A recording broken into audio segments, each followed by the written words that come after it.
दरम्यान समता पतसंस्थेतील खाती ही सगळी बनावट असल्याची प्रतिक्रिया रुपाली चाकणकरांनी दिली। एसआयटी चौकशी आधी रुपाली चाकणकरांची ही प्रतिक्रिया सध्या माध्यमांसमोर आली आहे। एसआयटी चौकशीला पूर्णपणे सहकार्य करणार असल्याचं सुद्धा चाकणकर म्हणाले। त्यामुळे एकंदरीतच समता पतसंस्थेतील ही सर्वच्या सर्व खाती ही बनावट असल्याची प्रतिक्रिया रुपाली चाकणकरांनी दिली। सध्या एसआयटी कडून रुपाली चाकणकरांची चौकशी सुरू आहे आणि या संदर्भात अधिक माहिती जाणून घेऊयात। माझे सहकारी किरण गोटूर सध्या आपल्या सोबत आहेत। किरण, समता पतसंस्था या सगळ्या पतसंस्थे संदर्भामध्ये रुपाली चाकणकरांच्या बहिणीची सुद्धा याआधी चौकशी झालेली होती आणि आता रुपाली चाकणकरांची चौकशी होती। मात्र आणखी एक नवा ट्विस्टच त्यांनी माध्यमांना देऊन टाकला। त्यांचं असं म्हणणं आहे की ही सर्वच्या सर्व खाती बनावट आहेत। काय माहिती आहे?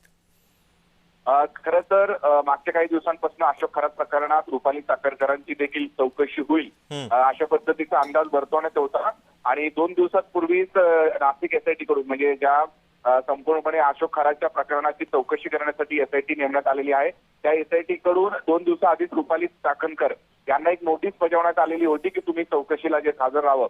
मागच्या काही दिवसांपासून अशोक खरात आणि रुपाली चाकणकरांचे वेगवेगळे फोटो असतील किंवा त्यांचे जे काही आतापर्यंत जे संवाद झालेला आहे त्या संदर्भात चौकशी ज्या इथे करण्याची मागणी सुद्धा करण्यात आलेली होती आणि त्याच अनुषंगाने आज रुपाली चाकणकरांची नाशिक एसआयटी कडून चौकशी करण्यात येत आहे। काही आर्थिक व्यवहार अशोक खरात आणि रुपाली चाकणकर मध्ये झालेला आहे का, जी सीडी म्हणजे जे कॉल रेकॉर्ड हे आतापर्यंत हे दाखवण्यात आलेले होते। मध्यंतरी मोठ्या प्रमाणात रुपाली चाकणकर आणि अशोक खरातचा संवाद झालेला आहे, बोलण्यात आलेला आहे, अशा पद्धतीचे आरोप झालेले होते। त्या संदर्भात देखील ही चौकशीमध्ये काही माहिती जे एसआयटी घेईल अशा पद्धतीचं माहिती मिळत आहे। अर्धा तासाआधी रुपाली चाकणकर हे नाशिकमध्ये दाखल झालेले आहेत आणि या सगळ्या संदर्भात एसआयटी कडनं चौकशी केली जात आहे आणि त्यामुळे रुपाली चाकणकरांच्या या सगळ्या चौकशीमध्ये काय काय माहिती समोर येतं हे बघणं महत्त्वाचं असणार आहे। पण किरण, एकंदरीतच हे सगळं प्रकरण नेमकं आता कुठे चाललंय? कारण जर चाकणकरांची सुद्धा चौकशी झाली आणि त्या चौकशी अंती सुद्धा जर कुठलेच धागेदोरे एसआयटीच्या हाती लागले नाही तर मग पुढचा तपास कशा पद्धतीने होऊ शकतो? कारण अजून कल्पना खरातचा सुद्धा शोध लागलेला नाहीये। अशोक खरात आणि रुपाली चाकणकरांच्या संदर्भात अनेक वेगवेगळे आरोप जे ते करण्यात आलेले होते।